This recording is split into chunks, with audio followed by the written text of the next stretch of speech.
복되고 귀한 날 예배로 결단한 여러분의 심령 속에 하나님의 기뻐하심과 온전케 하신 뜻이 살아있기를 축복합니다. 말씀의 제목 같이 나눕니다. 도대체 왜 그러시는데요? 아멘. 오늘 제목이 조금 그렇습니다. 도대체 왜 그러시는데요? 이스라엘 백성들이 지금 하나님께 지금 따지고 항의하는 이야기가 오늘 이런 스토리입니다. 우리가 그동안 말라기서를 쭉 살펴본 바와 같이 하나님께서 택한 백성들을 끝까지 사랑하셨다고 하는데, 하나님의 백성들이 주님 은혜입니다, 감사합니다 하면 얼마나 좋겠어요. 하나님께서 그렇게 질문하는 내용이 말라기서의 6가지 질문과 이스라엘 백성들의 대답이 이렇게 쭉 소개가 됩니다. 그래서 오늘 여러분과 같이 이제 세 번째 이야기를 좀 나눌 텐데요, 다시 기억을 좀 되짚어 보겠습니다. 첫 번째, 하나님께서 이스라엘 백성들을 사랑하신다고 고백을 하자 오늘 그들이 한다는 말이 뭐냐면, 주께서 어떻게 우리를 사랑하셨는데요? 이렇게 묻는 겁니다. 아니, 뭘 어떻게 사랑하셨는데요? 이렇게 묻자 하나님께서 말씀을 하신 거예요. 내가 야곱은 사랑하고 에서는 미워하였느니라, 이렇게 말씀한 거죠. 내가 너희를 특심 있게 사랑한 거다. 너희가 에서보다 잘나고 똑똑해서가 아니라 내가 너희를 택하여 너희를 복되게 한 것이 나 여호와니라. 이걸 다시 확인시켜주는 이야기를 첫 번째 질문에서 살펴봤습니다. 두 번째, 또 그들이 이야기합니다. 그런데 너희가 나의 이름을 멸시하였구나 하고 했더니, 이번엔 또 이들이 반대로 이야기하는, 우리가 언제 주의 이름을 멸시했습니까? 하고 또 이렇게 따지는 거예요. 우리가 제사도 잘 지내고 절기도 잘 지켰는데 무슨 말씀 하시는 겁니까? 하고 이렇게 또 항의를 한 거예요. 그런데 하나님께서 답변을 하십니다. 너희들이 나에게 더러운 떡을 올렸구나 하고 이야기해요. 몸은 주의 전에 와 있고 하나님께 예물도 드리는 척 같지만 너희들의 마음은 전혀 나에게 와 있지 아니하였다 하고 그것을 지금 말씀합니다. 그래서 세 번째 또 이야기한 게 뭐냐면, 우리가 어떻게 주를 더럽혔다고 그러십니까? 언제 더러운 떡을 드렸다고 그렇게 말씀하십니까? 하고 또 항변을 한 거예요. 그래서 하나님께서 말씀을, 너희들이 흠 있는 재물을 가지고 나에게 드리지 않았느냐 하고 이렇게 이야기해요. 그러니까 온전한 마음으로 하나님께 드리지 못한 것을 하나님께서 다시 그들을 책망하며 말씀해 주신 겁니다. 그리고 이제 오늘 본문의 이야기는 너희들이 어찌 됨이냐 하고 또 다시 묻는 거예요. 너희들이 어려서 취한, 너희들이 젊어서 취한 그 아내를 지금 어떻게 대하고 있느냐 하고 그걸 묻는 겁니다. 오늘 이 말의 의미는, 하나님의 백성들이 하나님께서 약속해 주신 그 뜻을 끝까지 붙들지 않고 우상을 숭배하고 그 뜻을 저버리며 불의한 일을 저질렀던 그들의 행동에 대해서 책망하는 내용이 오늘 본문 속에 시작합니다. 그래서 오늘 본문 속에는 하나님의 백성들이 하나님과의 약속을 지키지 않는 거예요. 겉으로는 주님 앞에 앉아있고 행동은 주님 앞에 모든 걸 다 드리는 것 같지만 그들의 생각도 그들의 마음도 전혀 주님 앞에 와 있지 않는 것 때문에 우리 하나님께서 책망하셨다는 것입니다. 그래서 그들이 형제에게 거짓을 전하고 조상들로부터 내려왔던 언약을 욕되게 하였다라고 오늘 본문에서 시작합니다. 자, 여러분, 오늘 10절을 다시 읽어봅니다. 시작. 우리는 하나 아버지를 가지지 아니하였느냐? 한 하나님께서 지으신 바가 아니냐? 어찌하여 우리 각 사람이 자기 형제에게 거짓을 행하여 우리 조상들의 언약을 욕되게 하느냐? 아멘. 하나님의 백성들이 하나님을 사랑한다고 말하였지만 결국 그러하지 못한 것에 대한 책망과 함께 오늘 하나님을 아버지라 부르면서 너희들이 형제간에 서로 화목을 이루지 못하고 서로 분쟁하고 다투고 있는 것을 보니 너희들이 어찌 그렇게 할 수가 있느냐 하고 지금 이것까지도 지금 책망하는 이야기를 보고 있습니다. 그렇기 때문에 하나님 안에서 우리 모두가 다 한 형제고 한 가족일진데 너희들이 그 안에서 서로 분쟁하고 서로 상처를 주고 서로 대적하는 것은 하나님의 영광을 가리는 것이라는 것을 오늘 말씀합니다. 그래서 오늘 말라기 선지자가 이러한 사실들을 강조하면서 오늘 여기 말씀한 것을 보면 그들의 이야기가 나오죠. 어찌하여 우리 각 사람이 자기 형제에게 거짓을 행하여 우리 조상들의 언약을 욕되게 하였느냐라고 오늘 이렇게 말씀합니다. 오늘 하나님을 아버지라고 모셨다면 그들 모두가 다 뭐예요? 형제라는 이야기입니다. 한 가족이라는 이야기예요. 가족은 서로 사랑하고 서로 신뢰하고 서로 존중할 때 가족의 의미가 있지, 오늘 말씀에 보면 정반대되는 일이 벌어지고 있어요. 괴롭게 하고 거짓을 말하고 악한 일을 저지르면서 그 눈에서 눈물이 쏟아지게 하고 성전에 와서 그들이 탄식하게 함으로 인하여 하나님의 영광을 가리게 했다는 이야기예요. 그래서 오늘 이런 이스라엘 백성들이 지금 불의하게 행한 것을 오늘 책망하는 그 구체적인 내용들이 오늘 이제 11절에 등장하는데요. 자, 11절 보시기 바랍니다. 시작. 유다는 거짓을 행하였고 이스라엘과 예루살렘 중에서는 가증한 일을 행하였으며 유다는 여호와께서 사랑하시는 그 성결을 욕되게 하여 이방신의 딸과 결혼하였으니. 아멘. 하나님께서 주신 말씀, 그 은혜와 그 율례와 법도를 온전히 따르지 않고 중간에 이들이 무슨 짓을 했어요? 이방신을 섬기고 우상을 숭배하니까 이걸 오늘 빗대어 말합니다. 이혼한 것과 같다 그랬어요. 하나님을 버리고 다른 신을 섬겼으니 다른 신과 짝을 이루고 다른 신과 또한 하나를 만들었기 때문에 오늘 말씀 속에서는 하나님이 이것을 뭐라고 표현했냐면 너희들이 성결을 욕되게 하고 이방의 신의 딸과 결혼하였다라고 오늘 이렇게 표현하고 있습니다. 오늘 이방신들의 딸과 결혼하였다라는 것, 한마디로 정의하면 하나님 주신 거룩함을 너희들이 훼손하였다는 거예요. 욕되게 하였다. 겉으로는 그들이 더 풍성하고 많은 자녀를 얻기 위함이라고 말하고 있는 그것 자체부터가 위선이며 거짓이고, 실제로는 이들의 생각이 뭡니까? 하나님을 너무 우리가 오래 섬겼다. 하나님을 오래 섬기다 보니까 이제 뭐가 왔어요? 이제 우리 삶으로 말하면 권태기가 온 겁니다. 이제 질린 거예요. 이제 하나님을 향한 뜨거운 열정이 다 식어버린 거예요. 그러니까 뭔가 좀 새로운 게 없을까 해가지고 이방신을, 그래서 오늘 본문에는 이것을 어려서 얻으니라고 표현되어 있습니다. 젊은 여자와 혼인하여 더 자녀를 많이 낳기, 더 풍년을 거둬들이고 더 많은 것을 얻으려고 생각했다. 오늘 지금 이렇게 이야기하는 것입니다.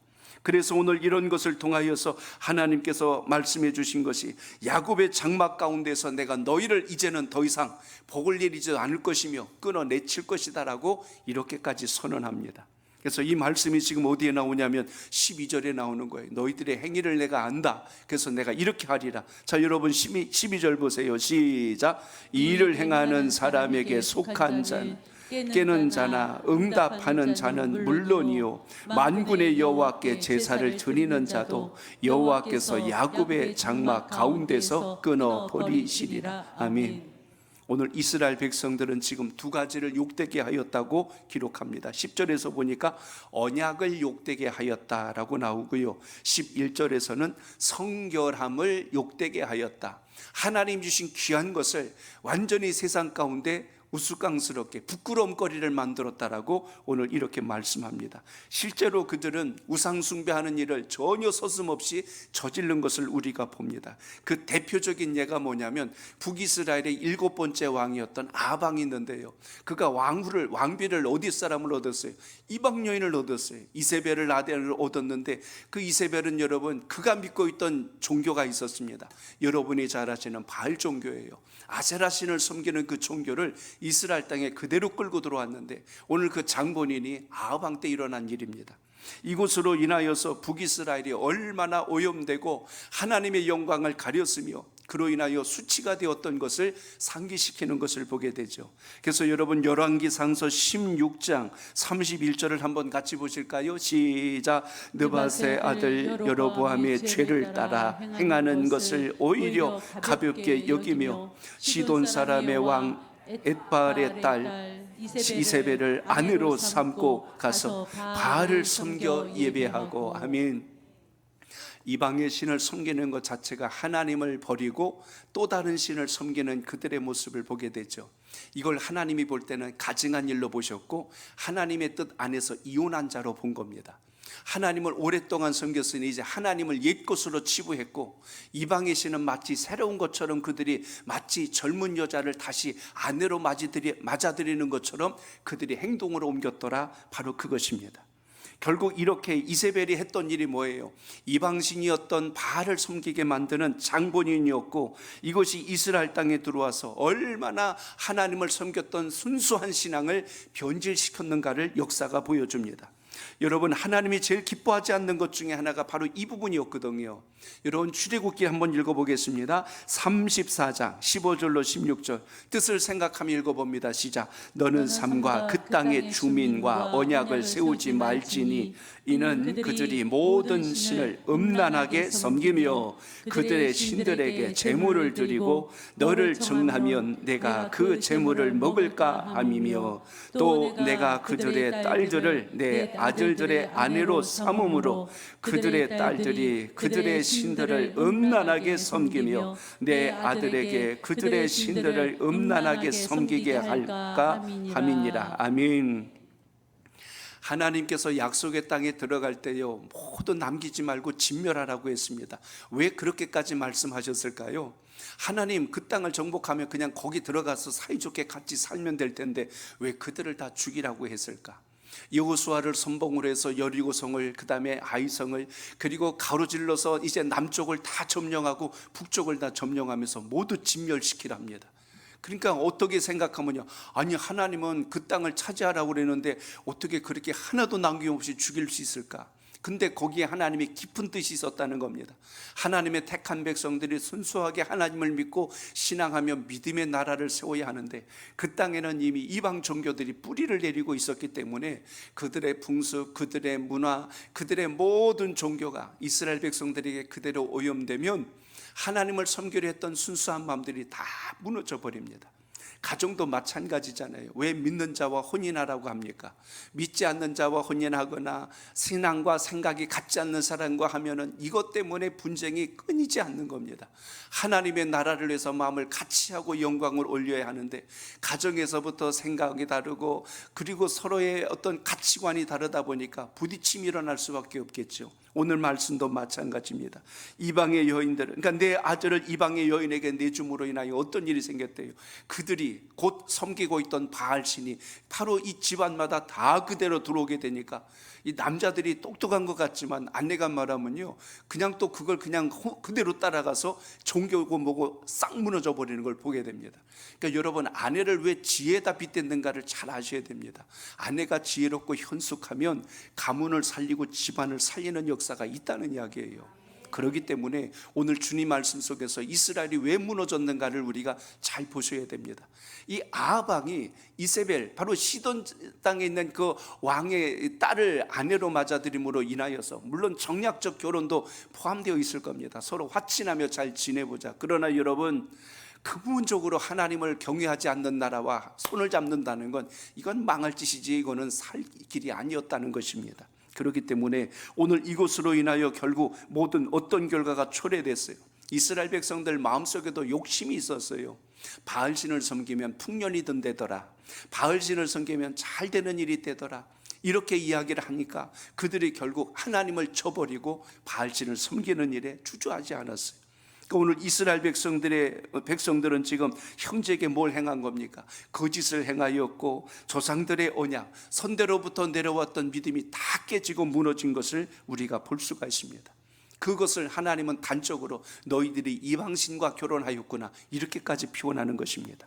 그래서 오늘 13절에 보면 말라기 선지자는 이스라엘 백성들의 또 다른 죄악이 있음을 오늘 지적해 주고 있는데, 이로 인하여서 하나님 주신 은혜를 다 저버리고 하나님이 짝지어 주신 믿음의 조강지처를 저버리고 그들을 내쫓는 일까지 저지르는 아주 불의한 일들이 벌어진 거예요. 자, 여러분, 오늘 말씀 속에 보세요. 13절입니다. 시작.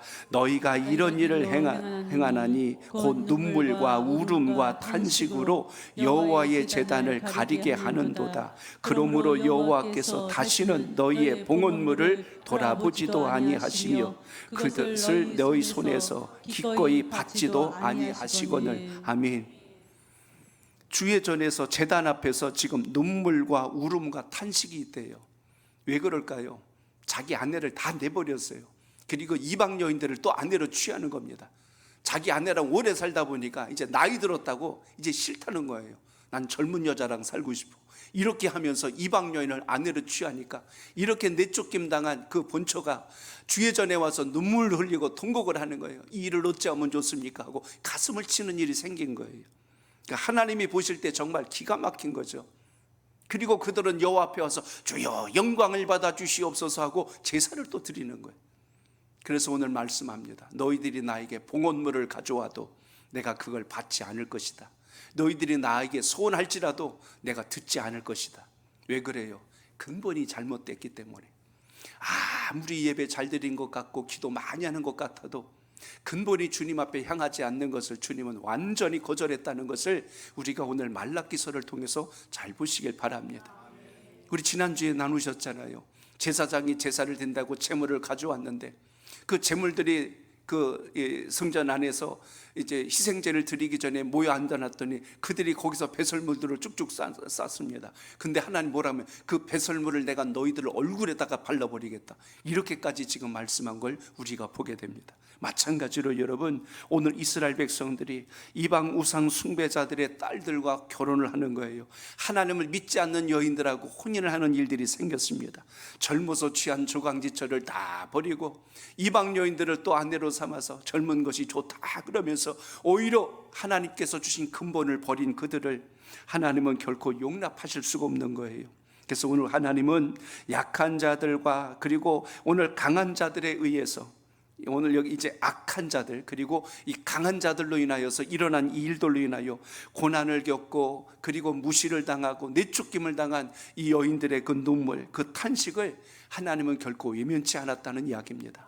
오늘 여러분 인생 속에서 오는 힘들고 어려운 일들 마음속에 묻어두지 말고 주님 앞에 낱낱이 하려며 고백할 수 있기를 축복합니다. 하나님은 우리의 모든 삶을 일거수일투족 다 지켜보실 뿐만 아니라 주님의 선한 길로 우리를 이끄신다는 것을 잊지 않길 바랍니다. 그래서 하나님께서 오늘 이처럼 억울한 일, 고통스럽게 하는 모든 눈물 짓게 하는 것을 그대로 외면치 않았고 그 기도를 그리고 그들이 아무리 귀한 봉헌물을 가지고 온다 할지라도 너희들이 그 가정한 것을 내가 받지 아니하리라 이렇게까지 말씀합니다. 오늘 하나님의 눈에는 핍박하는 자들의 예배와 예물을 보지 아니하고 고통을 겪고 있는 자들의 눈물을 보고 계셨다는 사실을 오늘 말씀에서 유념하시기 바랍니다. 그래서 오늘도 여러분 예배 드릴 때요, 여러분의 마음속에 어떤 힘겹고 무거운 짐이 있을지라도 주의 말씀을 의지하여 아름다운 고백을 통하여 주의 역사를 경험하는 은혜가 있기를 바랍니다. 이것과 관련하여서 유다 백성들의 유다 말년에 오늘 그 선민들의 제사와 제물에 관한 그리고 그 기도에 관한 말씀이 이사야서 1장 15절로 17절에 잘 드러나 있습니다. 아마 오늘 말씀과 좀 연계가 돼 있어서 좀 같이 읽어볼까 합니다. 한번 뜻을 생각하며 읽어보세요. 시작. 내가 내 눈을 너희에게 가리고 너희가 많이 기도할지라도 내가 듣지 아니하리니 이는 너희의 손에 피가 가득함이라.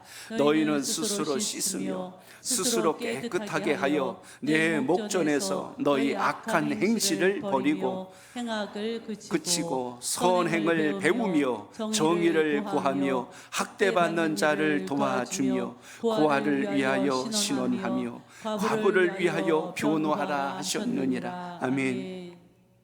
하나님은 악하고 불의한 자들을 외면하시고 오히려 연약하고 업신당하고 힘겨움을 겪고 있는 고아와 과부와 나그네와 같은 인생들의 그 기도와 간절한 소원을 기억하실 뿐만 아니라 불의한 자들이 기도를 할지라도 불의한 자들이 예물을 가져올지라도 내가 그것을 거절하리라 이렇게 말씀한 것을 보면 오늘도 우리 마음속에 혹여라도 주님 앞에 거슬리는 어떤 장애물도 어떤 걸림돌도 두지 말고 믿음의 소망을 주님께 두어서 그것을 온전하게 치유받는 역사가 있길 바랍니다.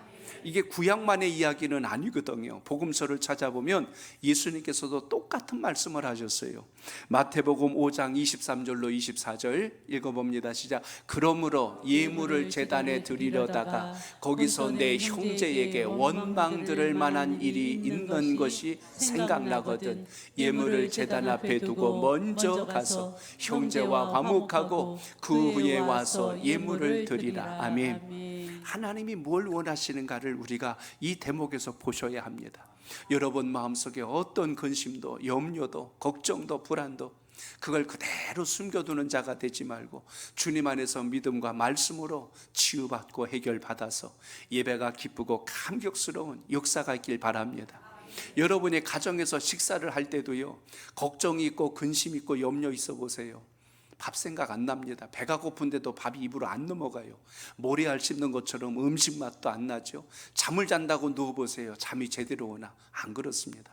근심은 뼈를 마르게 한다고 했습니다. 그렇기 때문에 우리 마음속에 두려움이 있고 걱정이 있고 의심이 있으면 하나님의 은혜가 들어올 수가 없는 겁니다. 오늘 말씀을 다시 상기하면서 우리의 신앙과 믿음이 다시 주님 앞에 견고히 서는 놀라운 역사가 있기를 축복합니다. 그러므로 오늘도 우리는 자비로우신 하나님이 무엇을 원하시는가를 잘 보셔야 합니다. 약한 자를 긍휼히 여기시는 여호와 하나님, 그들의 눈물과 탄식을 외면하지 않으신 여호와 하나님. 남자가 눈물에 약하지만 하나님도 눈물에 약하신 분이거든요. 하나님 앞에 우세요. 하나님 앞에 간절히 구하세요. 그럼 하나님께서 여러분의 마음을 상하게 하고 낙심케 하고 불안하게 만드는 원인에 대해서 반드시 하나님께서 그 책임을 물으신다는 것을 여러분 기억하시기 바랍니다. 그래서 하나님은 그들의 눈물을 닦아주시고 탄식을 외면하지 아니하며 그들에게 도움의 손길을 펼치시는 분이 하나님 되심을 잊지 말고 이 믿음이 여러분 속에 있기를 바랍니다. 이렇게 말씀하자 이제 이스라엘 백성들이 다시 전에 나오던 버릇이 또 나오는 거예요. 하나님 앞에 지금 뭐라고 그랬죠? 이들의 말을 한번 읽어봅니다. 14절입니다. 시작. 너희는 이르기를 어찌 됨이니까 하는도다. 이는 너와 내가 어려서 맞이한 아내 사이에 여호와께서 증인이 되시기 때문이라. 그는 내 짝이요 너의 서약한 아내로되 내가 그에게 거짓을 행하였도다. 아멘. 그들이 젊어서 만난 아내 사이에 하나님께서 증인이 되어주시고 가정을 이루게 하셨는데 그들이 늙어서도 그 짝을 이루어 아름답게 가면 아름답겠지만 그들을 내버리고 우상을 숭배하는 이방 여인들을 다시 새로운 아내로 취함으로 인하여서 가정의 근간이 다 흔들려버리고 하나님을 섬기려고 했던 마음까지 다 무너지는 이런 역사가 일어났다고 말씀합니다. 오늘 본문에서 지금 그들이 뭘 얘기했어요? 많은 자녀를 두기 위해서 젊은 여자를 불러들였대요. 그러니까 집안을 더 풍성하고, 그러니까 농사도 풍년이지만 자녀도 많이 두려고 그랬대요. 하지만 여러분, 그들의 마음속에 거짓이 있고 불의가 있고 탐욕이 있는 것을 봐야 합니다. 하나님이 원하시는 것은 많은 자녀가 아니에요. 경건한 자녀입니다. 하나님 보실 때 경건하지 않으면 숫자가 아무리 많아도 그거 아니에요. 오늘 여러분 주님 앞에 여러분의 내면이 경건하게 세워지는 역사가 있기를 바랍니다. 우리나라도 시대에 따라서 이 가족 계획이 많이 달라졌잖아요. 6.25 직후에 이제 산하제한이 그때는 없었잖아요. 많이 또 출산했던 그 시대가 있습니다. 많은 전쟁으로 인해서 죽고하다 보니까 50년대, 60년대는 이제 우리 베이비붐 세대라고 하잖아요. 그러니까 전쟁이 끝나면 대부분 그런 현상이 나타나거든요. 이게 거의 70년대까지 밀고 오니까 그때 당시 여러분이 잘 아는 표와, 요즘은 길 가다 보면 표 보기가 어려운데 그때는 전봇대마다 이런 표가 있었어요. 그 표 있죠? 한번 읽어보세요. 시작. 거짓 걸면 면한다 그래요. 극장에 가면 대한뉴스하고 바로 나와서 그게 또 나옵니다. 덮어놓고 놨다 보면 이건 뭐 딴 게 또 나왔어. 그 두 번째 것도 보세요. 거기 뭐라고 했나? 잘 키운 딸 하나 열 아들 안 부럽다. 나중에는 이제 자꾸만 나대니까 이제 이런 말까지 해서 이게 표가 돼가지고 이렇게 나왔습니다. 그 어떤 사람이 이런 사진 만들었다라고 보니까 한번 보세요. 이해되세요? 잘 키운 딸 하나 열 아들 안 부럽다. 이제 이것까지, 요거는 조금 다른 거예요. 그런데 중요한 것은 뭐냐면 하나님께서 원하신 것은 자녀가 많은 것이 아니라 경건한 자녀들이 되어야 하는데 이 하나님의 사람들이 그걸 모르고 지금 불의한 일들을 저질렀다는 거예요. 그래서 오늘 15절 말씀을 여러분 같이 보시기 바랍니다. 15절 시작. 그에게는 영이 충만하였으나 오직 하나를 만들지 아니하였느냐. 어찌하여 하나만 만드셨느냐. 이는 경건한 자녀를 얻고자 하심이라. 그러므로 내 심령을 삼가지켜 어려서 맞이한 아내에게 거짓을 행하지 말지니라. 아멘. 그렇기 때문에 지금 여기 보면 이 이스라엘 백성들의 아주 탐욕스러운 모습이 나타난 거예요. 이제 내 아내가 나이가 들고 늙었으니 젊은 처자를 들여서 자식을 많이 두려고 합니다. 말은 그럴싸하지요. 그러나 그들의 욕심, 그들의 음욕, 그들의 아주 조속한 그들의 탐욕이 그들 마음속에 드글드글 했다는 것을 우리가 볼 수가 있습니다. 하나님이 이미 그들의 내면을 알았어요. 이방신전에서 이방신들을 섬기는 딸들과 세장가를 가는 거예요. 그래갖고 우리는 자녀를 많이 둘 것이다라고 표면상 아주 멋진 말을 만들어냈지만 오늘 하나님께서 뭐랬어요? 나는 하나를 원한다, 경건한 자녀를 원한다고 계속하여 강조했던 이유가 바로 여기에 있습니다. 그래서 16절 다시 읽습니다. 시작. 이스라엘의 하나님 여호와가 이르노니 나는 이혼하는 것과 옷으로 학대를 가하는 자를 미워하노라. 여호와의 말이니라. 그러므로 너희 심령을 삼가시켜 거짓을 행하지 말지니라. 아멘. 하나님께서 절대로 형제와 이웃을 속이고 거짓을 말하지 말라. 너희들의 명분을 세우기 위해서 불의한 짓을 저지르지 말라고 그랬어요. 레위기서 25장 14절을 제가 읽어드립니다. 내 이웃에게 팔든지 내 이웃의 손에서 사거든 너희 각 사람은 그의 형제를 속이지 말라. 물건과 상거래할 때 같은 동족끼리 같은 형제끼리 속이는 일 하지 말라고 그랬어요. 형제끼리 서로 속이면 이거 지금 한 아버지 아래에 있는 형제들이 그게 내가 이득을 얻었다, 그 부모가 볼 때는요 가슴 칠 일입니다. 잘 되고 못 되고의 문제가 아니라는 이야기예요. 근데 하나님의 백성들에게 그런 짓 하지 말라, 상거래 안에서 속이고 빼앗는 짓 하지 말라. 또 하나 이야기했어요. 17절에 보니까요, 레위기 15장 17절 너희 각 사람은 자기 이웃을 속이지 말고 내 하나님을 경외하라. 나는 너희의 하나님 여호와니라. 하나님이 제일 싫어하는 게 있어요. 속이는 겁니다. 하나님의 뜻을 왜곡시키는 거예요. 변질시키는 거예요. 자녀를 많이 두기 위해서 젊은 처자를 내가 세 장가를 들었습니다. 아주 가증하고 불의한 짓이라고 오늘 본문에서 말씀합니다. 실제로 여러분 바리새인들의 그 지도자였던 헬렐이라는 인물이 있습니다. 헬렐 학파가 있는데 이게 가말리알 문화의 어디입니까? 가말리알이 바로 이 헬렐의 손자가 이 가말리엘입니다. 그 어떻게 보면 율법과 전통을 잘 지켜내가는 명가인데 사도 바울이 그 가말리엘 문화에서 율법을 배웠지 않습니까? 근데 그때 당시 이 헬렐이 이 학파가 제시했던 이혼 조건들이 있었어요. 한번 여러분 들어보세요. 제 자료를 보니까 이렇게 이야기합니다. 이혼하기 위해서 그들이 아주 교묘하고 간악한 말들을 만들어냈어요. 예를 든다면 이런 겁니다. 아내가 아침에 빵을 태우거나 불을 꺼뜨린다면 이혼 사유가 된다. 이렇게 해서 이혼거리를 만들어 놓은 거예요. 이러면 여러분 이혼 안 할 사람 누가 있어요? 밥하다 보면 밥도 태울 수도 있는 거고 빵 하다 잠깐 딴 데 보면 그럴 수도 있는 건데 이걸 이혼 사유로 삼았어요. 두 번째, 남편이 기르던 개를 아내가 걷어차면 이혼 사유다. 세 번째, 아내보다 더 사랑스러운 애인이 생겼을 때 이혼 사유가 된대.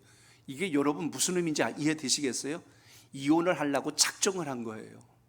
구실을 만들어 놓은 거예요. 그러니까 이런 것 자체를 예수님 당시에도 예수님이 얼마나 그것을 책망하시고 그 가정함에 대해서 지적했는지 모릅니다. 그렇기 때문에 오늘 당시에 남성 중심적 사회 구조 속에서 쉽게 이혼 증서를 써주고 새롭게 장가가기 위한 구실을 만들기 위해서 이런 조항들을 당시에 만들어낸 겁니다.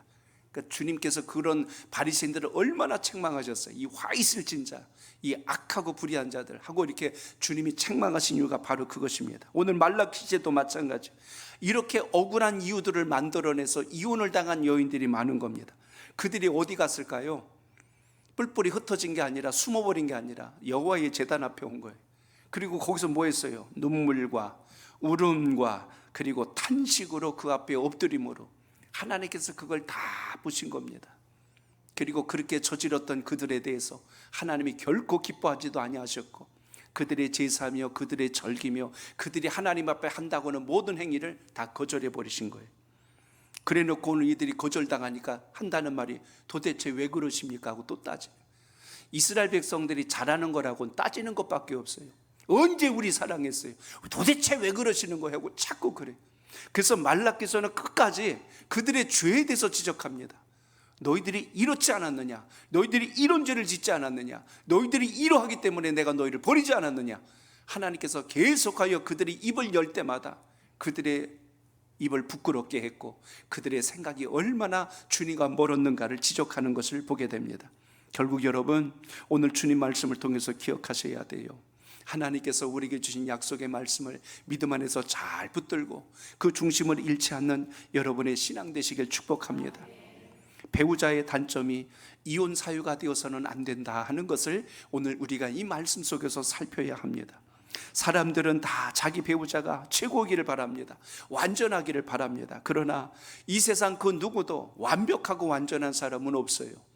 더 좋은 것들이 많지 부족하고 단점이 일부가 있는 걸 가지고 전체를 싸매어서 버린다는 것은 하나님께서 용납하지 아니하셨다는 것을 우리가 봐야 합니다. 그렇기 때문에 오늘 이 결혼이라고 하는 것은 상대방의 장점까지도 상대방의 단점까지도 수용하며 그것을 함께 서로 도와가며 아름답게 방향을 놓고 가야 된다는 것을 우리가 이 대목에서 살펴야 합니다.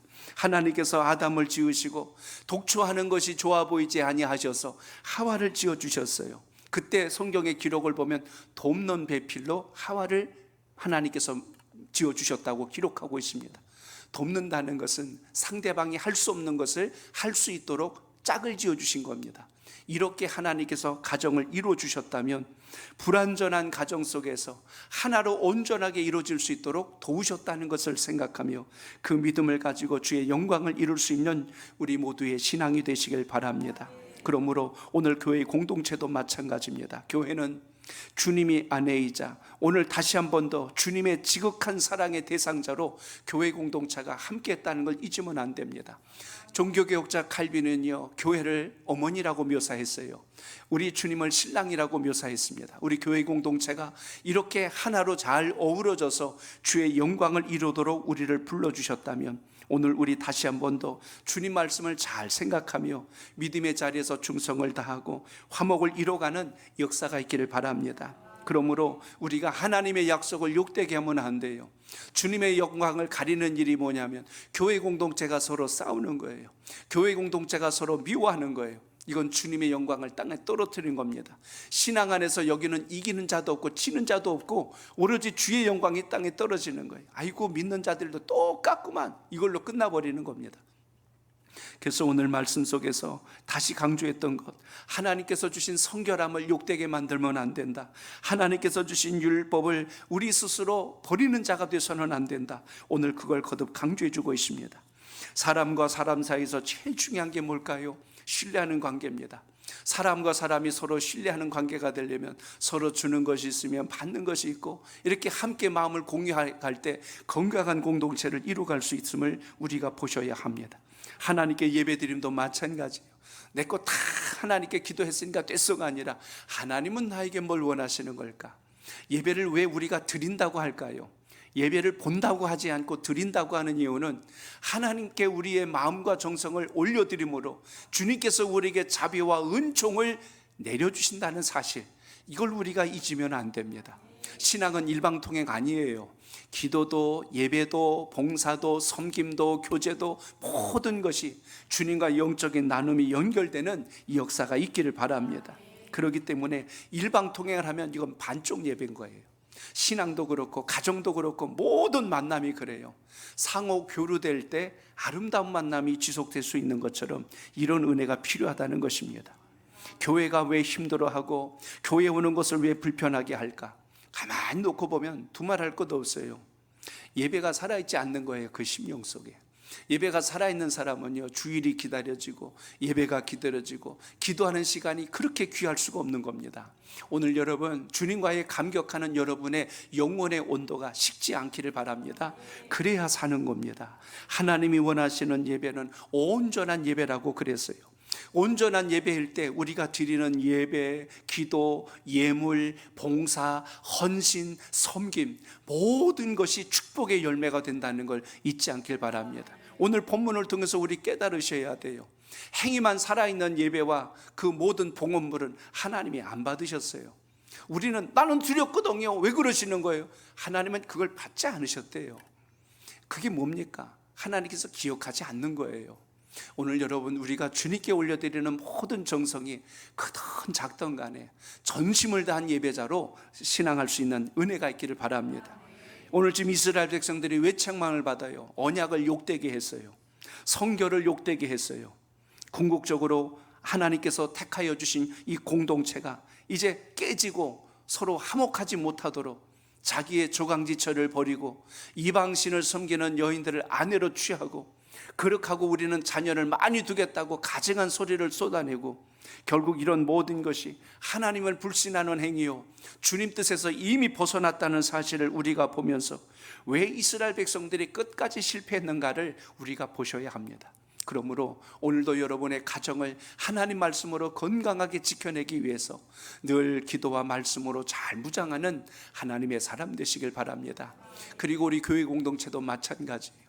세상이 아무리 시끄럽고 어렵다 할지라도 주님 주신 말씀을 따라 신앙의 중심을 잃지 않도록 항상 최선을 다하여서 악한 권세가, 어둠의 권세가, 교회를 음해하는 이간하는 악한 세력들이 틈타지 못하도록 믿음의 분별을 가지고 주의 영광을 이루는 은혜가 있기를 바랍니다. 그래서 목장 안에서도 소망 있는 이야기들이 많이 나눠주시길 바랍니다. 각 기관도 마찬가지예요. 모이고 공동체가 모이면 서로 존중할 줄 알고 서로 인정하고 또 함께 하나를 이루기 위해서 어떻게 해야 될까, 여기에 대해서 마음을 두지 않으면 반드시 악한 영이 그 사이를 비집고 들어와서 전체를 허물어 버립니다. 오늘 그러므로 오늘 말씀을 통하여 기억하십시오. 왜 이것이 말라기 시대 당시만의 문제는 아니었어요. 구약의 모든 백성들도 마찬가지지만 하나님의 백성으로 지음받았다고 입으로는 이야기하지만 그 뜻대로 우리가 살고 있지 않다면 이건 불의한 자와 다를 바가 없다는 것입니다. 그래서 오늘 말씀 통해서 다시 한번 기억하시고, 우리가 성도와 성도들 간에 주님의 말씀이 기준이 되어서 화목을 이루고 선을 이룰 수 있는 영광의 역사가 날마다 살아있기를 축복합니다. 교회 공동체 안에는 다 완벽하고 완전한 사람만 있는 거 아니에요. 오래전에 어느 분이 그러더라고. 교회 가면은 그냥 신앙 좋은 분들만 있는 줄 알았어요. 근데 만나고 교제되다 보니까 이 사람도 이게 문제, 저 사람은 저게 문제, 다 각자가 하나씩 아픔이 있고 상처가 있고 힘겨운 삶을 살아간 것을 보게 됩니다. 오늘 똑같아요. 이스라엘 백성들도 눈물이 있었고 탄식이 있고 절망한 상황 속에서 주님 앞에 나온 사람들입니다. 근데 하나님이 그들을 외면하지 않고 긍휼히 여겨주셨어요. 다 붙들어 주신 겁니다. 믿음으로 다시 한 번 더 희망을 얻고 소망을 얻을 수 있도록 붙들어 주신 겁니다. 오늘 이 시간도 여러분, 우리가 기억하십시오. 우리 성도들은 예수 그리스도의 피로 한 형제가 되었음을 잊지 않길 바랍니다. 여러분의 가정에서는, 여러분의 가문에서는 혈통을 따라서 가족이 됐고 형제가 되었다면, 교회 공동체 안에서 우리가 형제요 자매라고 하는 이유는 딱 하나예요. 예수 그리스도로 인하여 주님의 피로 우리가 가족이 되었다는 것을 잊지 않길 바랍니다. 그래서 여러분, 서로 아끼고 서로 존중하며 가셔야 합니다. 하나님 은혜로 하나 될 수 있는 구심점이 되시길 바랍니다. 아이, 누구도 그러는데 뭐 그러면서 그냥 휩쓸려 가지 마시고, 오늘 그래도 이 말씀 들으셨다면, 하나님의 백성들이 왜 하나님께 책망받았는가를 한 번 더 들으셨다면, 오늘 예배를 통해서 다른 사람의 문제가 아니라 내가 하나님 앞에 바르고 올곧게 서야 되겠구나 하는 영적인 결단을 가지고 이 은혜가 있기를 바랍니다. 여러분의 목장 안에 여러분이 있기 때문에 생동감이 있고 화목이 있고 주의 영광이 있기를 바랍니다. 각 여전도 남전도에 여러분이 계시기 때문에 거기에 활력이 일어나고 새 힘이 일어날 수 있는 역사가 있기를 바랍니다. 소금이 한 통 다 집어넣었다고 맛을 내진 않아요. 조금만 들어가도 음식 맛이 나듯이 빛이 여러분 있는 곳은요, 어둠의 권세가 다 떠나가게 돼 있어요. 빛의 밝기만큼 어둠은 사라집니다. 그러므로 주님, 우리의 심령에 주님의 광명의 빛이 살아있게 하시고 우리가 맛을 내는 소금의 역할을 잘 감당해서 교회를 건강하게 세우는 역동성 있는 일꾼이 되게 하옵소서. 오늘 이런 마음과 신앙을 가지고 주의 영광을 이루는 우리 모두가 되시길 바랍니다. 제일 미련하고 어리석은 사람이 주님 앞에 따지는 거예요. 하나님 도대체 왜 그러시는데요? 가만히 기도해 보면 답이 본인 안에게 있어요. 그걸 모르고 자꾸 남 탓해. 이건 누구 때문에 그러고 누구 때문에 그러고 하나님 원망하고, 그러면 인생은 절대로 안 달라집니다. 오늘 그래서 다시 주님 말씀 통해서 하나님 은혜 잘 부여잡고 우리 다시 한 번 더 힘있게 일어나는 주의 일꾼 되시기를 주의 이름으로 축복합니다.